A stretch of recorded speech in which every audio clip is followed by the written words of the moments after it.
We are back for the new year, and of course, the rugby bench returns in the new year. We had actually broken off because of the elections and the public holidays. But now we are back with Pearson Makoma. Every Thursday, we discuss matters rugby, and indeed, he has just joined me to discuss matters rugby. Good morning. Yeah, good morning, Ruben. Good to see you. Asante. Happy New Year. Happy one too. It's been a while since I last started the show with you. Yeah, indeed. I trust you're well. Yeah, very. Yes, please. Let's go straight into rugby. Lady Crane's coach appointment of Mohamed Athio. Yeah, that's the gentleman you just saw last on the technical table for the Heathens, who had, of course, officially retired from the Heathens ranks in management in terms of the services he had delivered for the Heathens for all that long. And Mohamed Athio returns to the touchlines, having served the Heathens with winning a treble in his last maiden season with the Heathens. That is in a 2024 season. And this time around, he shares ranks with management with the Lady Cranes. That's the gentleman you're seeing in your background. Mohamed Athio is a loyal servant of rugby in terms of Heathens and Uganda Rugby Cranes, and currently plays for the X team. That's the veterans team that plays each year annually. And he comes in technically to add on lots of advancement with the Lady Cranes.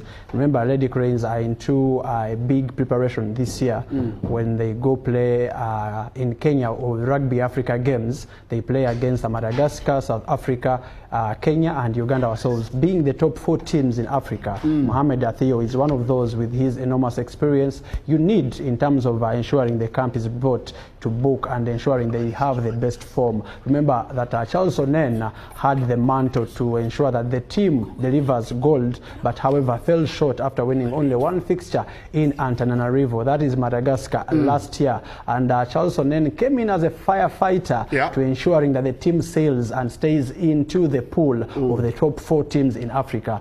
By doing that, he had to only win one fixture and beating Madagascar at home and losing 2 fixtures to South Africa and Kenya. He is the gentleman Mohamed Athio that will be coming in to take on the full mantle after Charles Onen, who had been brought in as a firefighter. Okay, various clubs usher in new management. Of course, the Heathens, the Cobs as well.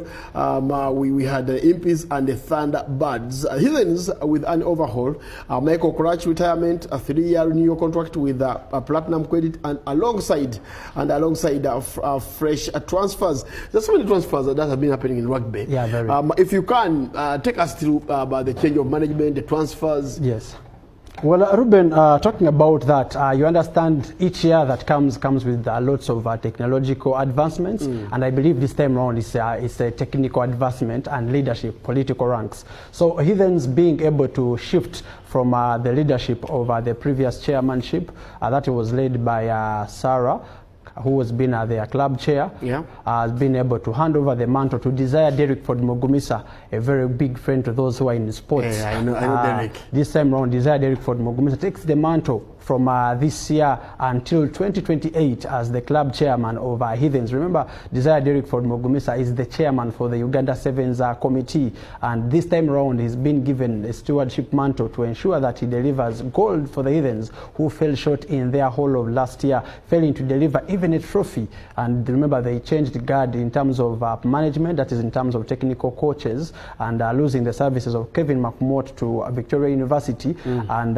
coach Tolbert Onyango retiring from the Uganda Rugby Sevens team, and ensuring he comes back to restore sanity in the Heathens camp by coming in to step in for Mohamed Athio, who had delivered around a 10-year mantle as coach for the Heathens. And this time round, the Heathens with an overhaul in management, with Desire coming in, Mohanji coming in as a secretary, and Eddie Chiwanuka, for those that watch him across, taking the best drink out there when he's supporting the Uganda Rugby Cranes and the Heathens, comes in as a fans representative, and Norbert Okeng as the player representative on the XCOM of Heathens. And then the Cobs, who ushered in the leadership of Darren Dutagwera, having lost the services of Dr. Stone Tone Luja, or call him associate professor, who went on to be one of of the patrons or members of Impis, and they lost his services due to an automatic tenure,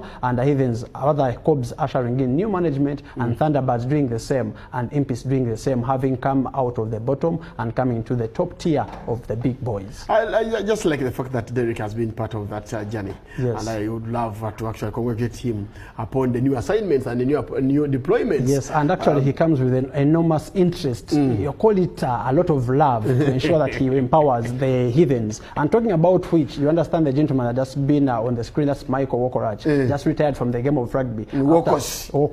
After serving a great 18 years of non-stop action and serving action for the Uganda Rugby Cranes and the Heathens in that mantle, and serving as captain in both sides. He retired and a testimonial game was played, and this means that the Heathens had to go into the shopping banks to ensure they come in big with big signings. Okay, away from that, we have actually the league returning over the weekend. You were telling me yesterday when I was talking to you that there are big games at the Kings Park in Boyogede. Yes. Kindly, let's go through the fixture that we have this weekend. Well, yes, there are very many. 3 of those are for women, and then the other remaining 8 are in the various playgrounds. Like you can see, the Nile Rapids, who play the Thunderbirds, at the Rackyard. The Rackyard is the new name, but the same place for those who have been to Ginger watching rugby at the call it the pit stop, or call it the previous Ginger Dam Waters rugby pitch. So this is now the Rackyard. It's the new name, but the same place where rugby has been played, and that's the Nile Rapids, who are the female side of the Hippos,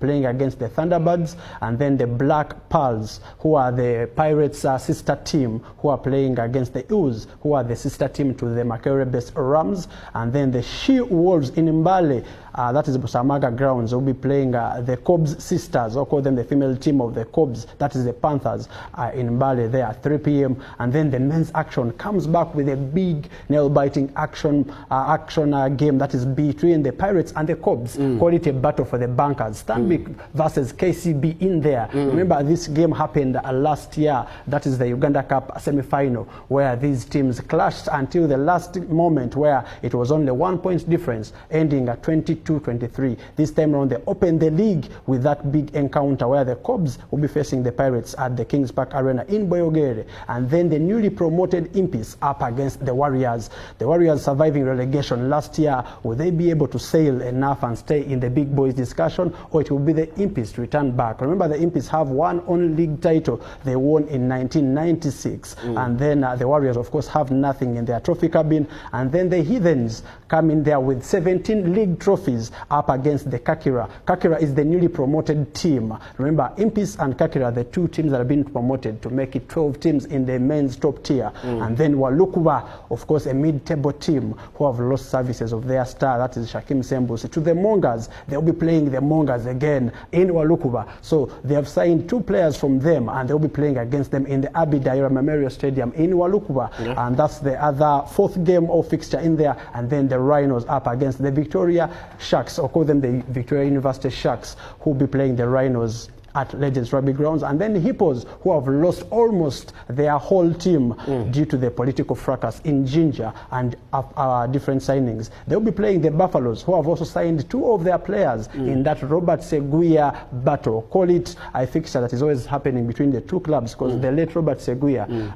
having coached the Uganda Rugby Cranes, served as a player for the Buffaloes and also coached the Hippos. So a memorial trophy is always played in this fixture, and that is the battle that will be played at the Dam Waters, or call it the Rackyard, again this very weekend and in Ginger. And that will be one other one which people will not give a lot of attention, but to me it will be my second weekend game away from the Cobs and Heathens, other Cobs and Pirates battle weekend fixtures. Okay, unless otherwise we've got to go, Pearson. We don't have a lot of time left here. Robert is coming in with the UA team. So your parting shots? Well, my parting shots is for those that have been missing the oval ball, to ensure that they come in and support. There's a lot of rugby at that is Chadondo, at Legends, at Kings Park, at the Rackyard, that is in Ginger, and also many other spaces. Remember, all teams have signed and beefed up, and for those that want to watch the new faces as breaking news, you believe the best place to be is going to support your team and find the breaking news across on the touchlines. Okay, that's it from Pearson. Of course, he's always here every Thursday. And of course, on Magic Magic TV, you can always catch him as give you sports updates. But of course, here, every Thursday we have him to discuss matters rugby. And the plot is this weekend. He was telling me that at King's Park, for those who love shirt dresses, you've got to go and enjoy the game. The Makoma is there, as well as so many drinks. Lots of fun. Lots of fun. Yes. But of course, I know my colleague Nasa Mukasa and Patrick would ask me